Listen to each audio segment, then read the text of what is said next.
Hello, I'm Ken Johnson, and welcome to the New Hope Reads ministry. We hope you will visit daily as we read from the Chronological Bible.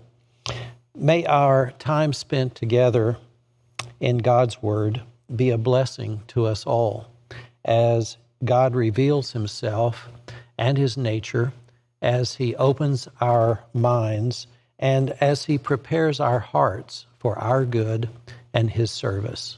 Again, thank you for joining us.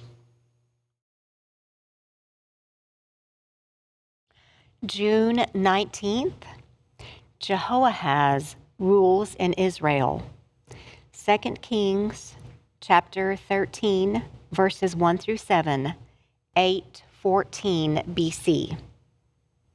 Jehoahaz, son of Jehu, began to rule over Israel in the 23rd year of King Joash's reign in Judah. He reigned in Samaria 17 years, but he did what was evil in the Lord's sight. He followed the example of Jeroboam, son of Nebat, continuing the sins that Jeroboam had led Israel to commit. So the Lord was very angry with Israel. And he allowed King Hazael of Aram and his son Ben-Hadad to defeat them repeatedly. Then Jehoahaz prayed for the Lord's help, and the Lord heard his prayer, for he could see how severely the king of Aram was oppressing Israel. So the Lord provided someone to rescue the Israelites from the tyranny of the Arameans. Then Israel lived in safety again, as they had in former days. But they continued to sin. Following the evil example of Jeroboam, they also allowed the Asherah pole in Samaria to remain standing. Finally, Jehoahaz's army was reduced to 50 charioteers, 10 chariots, and 10,000 foot soldiers. The king of Aram had killed the others, trampling them like dust under his feet. The end of Jehoahaz's reign, 2 Kings 13, 8 through 9, 798 BC. The rest of the events in Jehoahaz's reign, everything he did, and the extent of his power are recorded in the book of the history of the kings of Israel. When Jehoahaz died, he was buried in Samaria. Then his son Jehoash became the next king. Jehoash rules in Israel. 2 Kings chapter 13, verses 10 through 11, 798 BC. Jehoash, son of Jehoahaz, began to rule over Israel in the 37th year of King Joash's reign in Judah. He reigned in Samaria 16 years, but he did what was evil in the Lord's sight. He refused to turn from the sins that Jeroboam, son of Nebat, had led Israel to commit. The end of Joash's reign. About this time, King Hazael of Aram went to war against Gath and captured it. Then he turned to attack Jerusalem. King Joash collected all the sacred objects that Jehoshaphat, Jehoram, and Ahaziah, the previous kings of Judah, had dedicated, along with what he himself had dedicated. He sent them all to Hazael, along with all the gold in the treasuries of the Lord's temple and the royal palace. So Hazael called off his attack on Jerusalem. The rest of the events in Joash's reign and everything he did are recorded in the book of the history of the kings of Judah. Joash's officers plotted against him and assassinated him at Beth Millo on the road to Selah. The assassins were Josachar, son of Shimeath, and Jehozabad, son of Shomer, both trusted advisors. Joash was buried with his ancestors in the city of David. Then his son Amaziah became the next king. 2 Chronicles chapter 24, verses 23 through 27. In the spring of the year, the Aramean army marched against Joash. They invaded Judah and Jerusalem and killed all the leaders of the nation. Then they sent all the plunder back to their king in Damascus.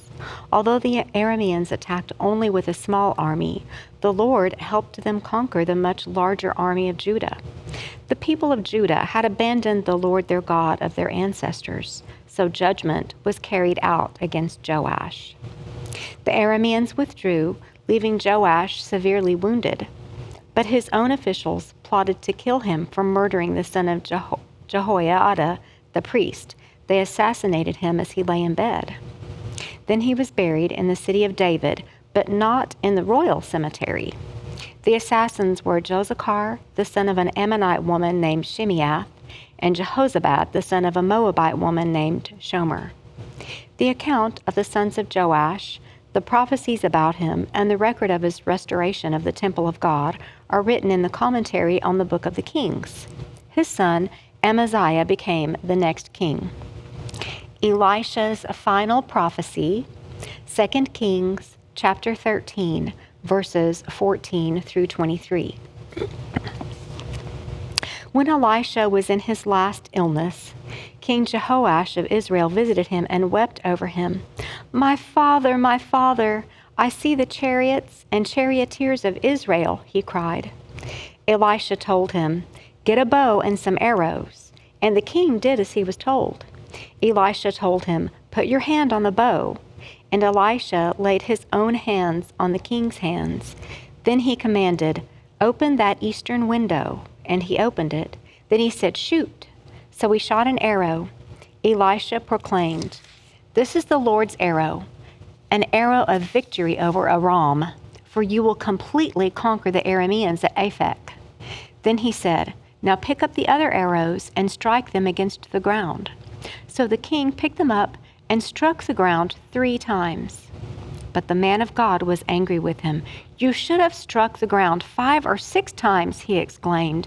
"Then you would have beaten Aram until it was entirely destroyed. Now you would be victorious only 3 times. Then Elisha died and was buried. Groups of Moabite raiders used to invade the land each spring. Once, when some Israelites were burying a man, they spied a band of these raiders, so they hastily threw the corpse into the tomb of Elisha and fled. But as soon as the body touched Elisha's bones, the dead man revived and jumped to his feet. King Hazael of Aram had oppressed Israel during the entire reign of King Jehoahaz, but the Lord was gracious and merciful to the people of Israel, and they were not totally destroyed. He pitied them because of his covenant with Abraham, Isaac, and Jacob. And to this day, he still has not completely destroyed them or banished them from his presence. 2 Kings chapter 13, 24 and 25, circa 796 BC. King Hazael of Aram died, and his son Ben-Hadad became the next king. Then Jehoash, son of Jehoahaz, recaptured it from Ben-Hadad, son of Hazael, the towns that had been taken from Jehoash's father, Jehoahaz. Jehoash defeated Ben-Hadad on 3 occasions, and he recovered the Israelite towns. Hi there, and welcome to New Hope Reads. I'm Mark Ruff, and we are delighted that you've joined us to share in the reading of God's Word. It's very important that we share this together and be in God's Word daily. And by the way, we'd like to invite you to join us here at New Hope Church of Christ anytime you get a chance. Sunday mornings, we have classes at 9:30. We have worship at 10:30, and you can join us live or online. Have a blessed day.